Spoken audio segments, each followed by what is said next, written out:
And this time around, I'm not gonna just stand by and let them all get hurt.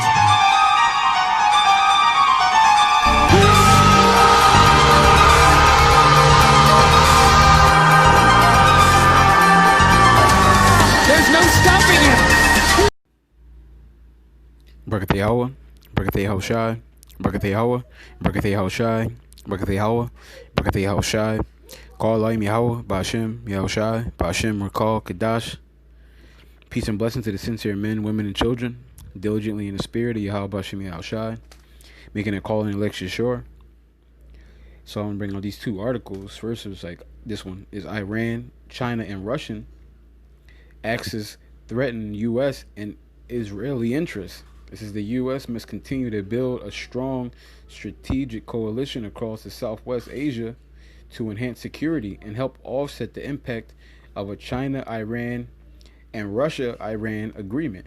So it says they're going to have to basically break this up, okay? Because they're going to threaten the U.S. and Israel, so-called Israel. It says, in the last several weeks, a troubling relationship has been growing in Southwest Asia that has serious geostrategic implications for both the United States and Israel. Birthed from the decades of geopolitical programmatism and a shared antipathy towards the West, China and Iran are working to form a 25-year strategic pact, while at the same time, Tehran has signaled its interest to extend a 20-year deal with Moscow. The geostrategic impact of these relationships, of these retaliations on the U.S. and Israel could have far-reaching implications, as evidence of this per U.S. intelligence. It says, all three countries are attempting to interfere in this presidential election in one way or another. It says Iran relationships with Russia and China are not new. In the 1980s, China supplied Iran with military weapons and equipment during the Iran-Iraq War, and remains a long-term investor. Both Iranian infrastructures and its energy sector. In addition, Iran serves as a key outpost in the Southwest Asia of China's One Belt, One Road initiative. Similarly, as Russia deals with American sanction, it has little to lose from engaging with Tehran in the oil or gas sector, because they know, because it says Russia, they're from the sanctions they got from the U.S. is they're not really losing anything by having deals with people they don't necessarily agree with. The U.S. agrees with, because the sanction is already on them, so it's not that much they can lose at this point. It says aviation and military even indicating its willingness to sell advanced weaponry to Iran when the UN arms embargo expires on October 18. So you can see right here, they're plotting to sell advanced weaponry to Iran. And Iran wants war with America for what they done to Soleimani. But I'm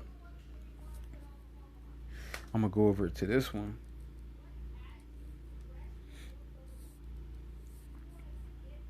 It says China President Xi Jinping tells troops to focus on preparing for war. See, these places, they're getting ready for war because they know the end all be all. That's what it's going to end up and result into.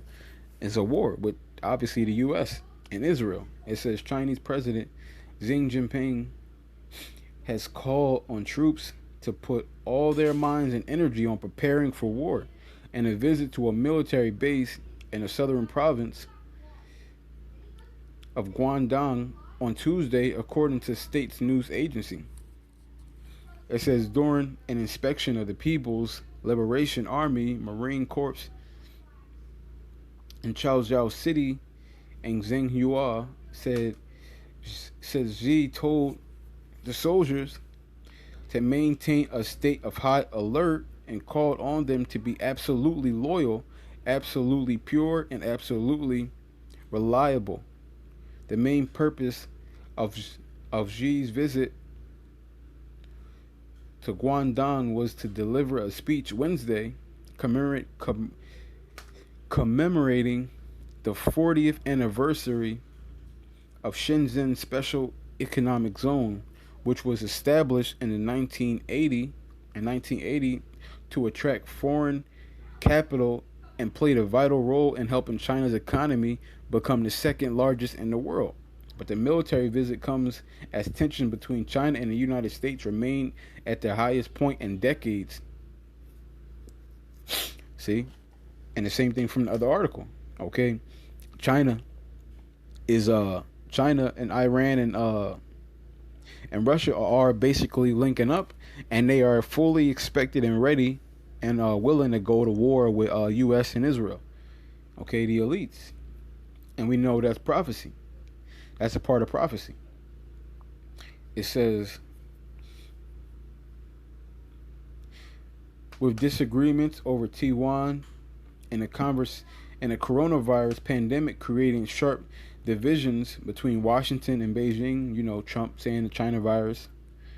It says the White House notified U.S. Congress Monday that it was planning to move ahead with the sale of 3 advanced weapon systems to Taiwan, according to a Congress aide, including the Advanced High Mobility Artillery Rocket System, HIMARS. China's President Jinping walks to the monument to the people's heroes during a rifling ceremony to honor deceased national heroes on Martyrs' Day in Beijing. It says, so yeah, as you can see, it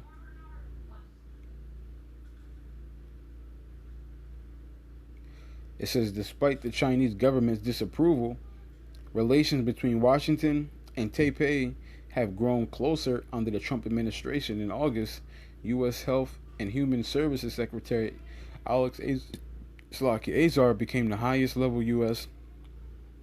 official to visit Taiwan in decades when he traveled to the islands ostensibly to discuss the pandemic. So, as you can see,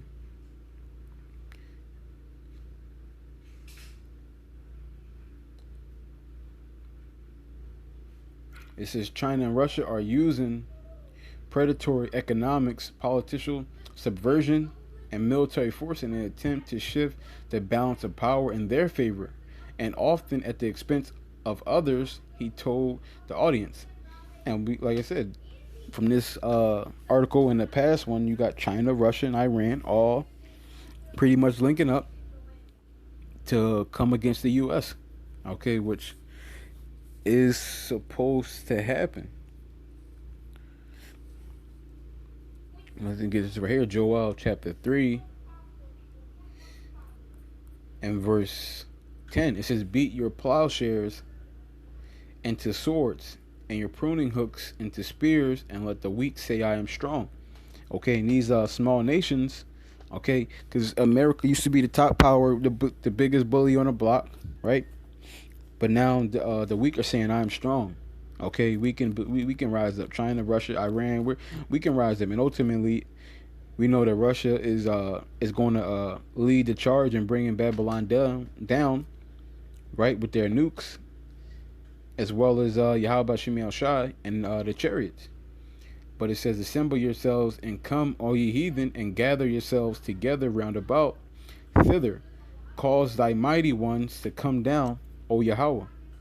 Let the heathen be wakened and come up to the valley of Jehoshaphat. For there will I sit to judge all the heathen round about. Exactly, because Yahweh Shemi Shai is going to gather all the nations together in one place, all their armies. And he's going to destroy all the armies at the same time. Okay, just to flex and show his power, to show him that all the nations together, y'all can't stop him. Okay, they've been talking big shit at these UN councils. They've been getting prepared for centuries, and they're gonna get crushed. And they're gonna get crushed flat in no time. Okay, it says, "Put ye in the sickle, for the harvest is ripe. Come, get you down, for the press is full, and the fat overflow, for their wickedness is great." Right, their wickedness is great. Okay, let me see.